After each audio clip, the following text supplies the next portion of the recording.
Hi everyone, welcome back. Today we are discussing supervisory committee meetings. They are one of the most nerve-wracking meetings to start off your graduate studies. However, these meetings are so important and can be a very enriching experience. Your supervisory committee is there to help guide you and encourage you on your path to becoming a successful researcher. In this video, I will discuss tips and tricks to conducting a successful supervisory committee meeting, and I will try to convince you on why these meetings can be so important. Here's a quick overview of what could be included in your supervisory committee meeting. We will go through each one except the introduction to who you are, which can be found in the first supervisory committee meeting video. The link can be found in the video's description.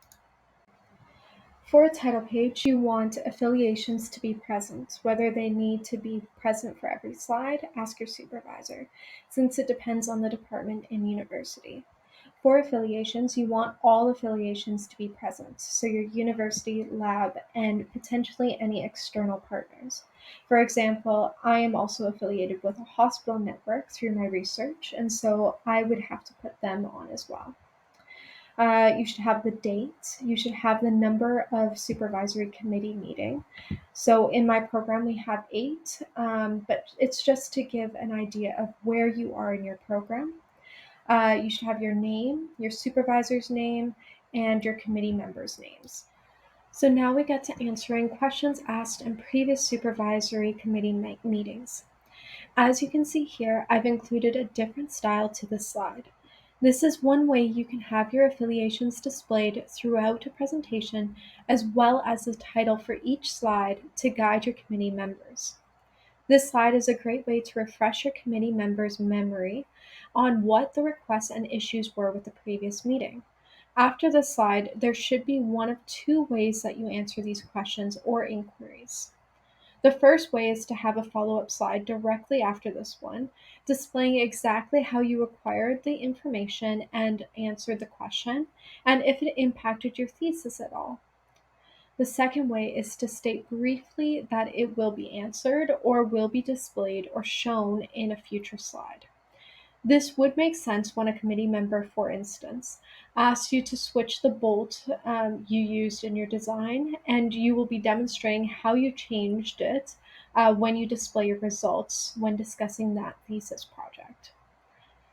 This slide could also look different in that you could put each concern written out on different slides with information of each displayed that way. This slide is relevant for all subsequent committee meetings, and it should be very brief overview of the discussion topics from your previous meeting. For instance, if you finish all of your coursework, you are just about to submit the written portion of your candidacy exam, or you just started your first teaching assistant position. Whatever it is, it helps to guide your committee to remembering what happened last. I like to think of it as like a D&D campaign. Every time you come together once a month, you need a little refresher to remind yourself of what was happening. This could have been included in your document you sent a week prior to your committee, but something that I have learned is that professors are busy and never assume that they read the document. It is better to repeat the information than for it to never have been said at all. This slide, although brief, is a great context slide of reminding the committee what happened last. This slide, especially followed by the previous slide, has a big impact. This is where you show, hey, this is what I have accomplished in the past 6 months, or however long it's been. I would include the same material as the last slide, only these are the updates from the previous slide. This slide is a grand overview of the important things that have happened in the last 6 months. This slide could be multiple slides, and it is meant to orient your committee members to why your thesis is important. What is the current literature that's out there? What's the gap in the literature? Why is this a problem? How does your thesis look to fill that gap? And ultimately, what is the significance of your thesis projects to attaining filling that gap? This slide is important to include and update as your thesis evolves for every single one of your committee meetings. It sets the tone for describing your thesis projects next. It also allows your committee members who are experts in your field of study a chance to identify holes in your argument.